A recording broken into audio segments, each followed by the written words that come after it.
শিশুদের নোবেল খ্যাত আন্তর্জাতিক শিশু শান্তি পুরস্কার 2025-এর জন্য মনোনীত হয়েছেন সাতক্ষীরার তরুণ সমাজকর্মী সুদীপ্ত দেবনাথ।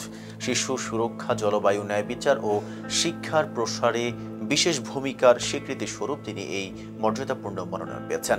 সুদীপ্ত দেবনাথ সাতক্ষীরা সরকারি উচ্চ বিদ্যালয় থেকে 2025 সালে এসএসসি পাশ করে বর্তমানে সাতক্ষীরা সরকারি কলেজের একাদশ শ্রেণীর শিক্ষার্থী।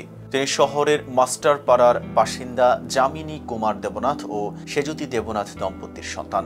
নেদারল্যান্ডসের আমস্টারডাম ভিত্তিক শিশু সহায়তা ও অ্যাডভোকেসি সংস্থা কিডস রাইটস ফাউন্ডেশন প্রতি বছর বিশ্বের বিভিন্ন দেশে শিশু অধিকার রক্ষায় কাজ করা শিশুদের এই আন্তর্জাতিক পুরস্কারের জন্য মনোনয়ন দিয়ে থাকে।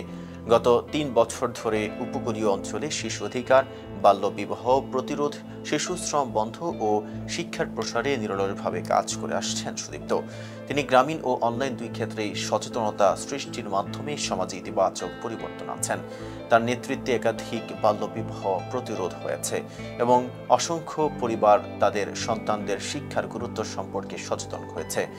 সুদীপ্ত অনলাইন প্ল্যাটফর্মে, ওয়েবিনার, সামাজিক যোগাযোগ মাধ্যমে প্রচারণা ও ডিজিটাল ক্যাম্পেইনের মাধ্যমে হাজারো মানুষের কাছে শিশু অধিকার, অনলাইন নিরাপত্তা ও শিক্ষার গুরুত্ব নিয়ে বার্তা পৌঁছে দিয়েছেন।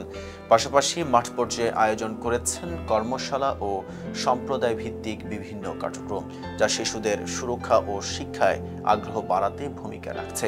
মনোনয়ন প্রসঙ্গে সুদীপ্ত দেবনাথ বলেন, আন্তর্জাতিক শিশু শান্তি পুরস্কারের জন্য মনোনীত হয়ে আমি ভীষণ আনন্দিত। শিশুদের নিয়ে কাজ করতে ভালো লাগে আমার। ভবিষ্যতে আরও বড় পরিসরে শিশুদের অধিকার রক্ষায় কাজ করতে চাই। দেখুন, সাথে ছিলাম মেহেদি হাসান। ফেজ দ্য পিপলের সাথে থাকার জন্য ধন্যবাদ।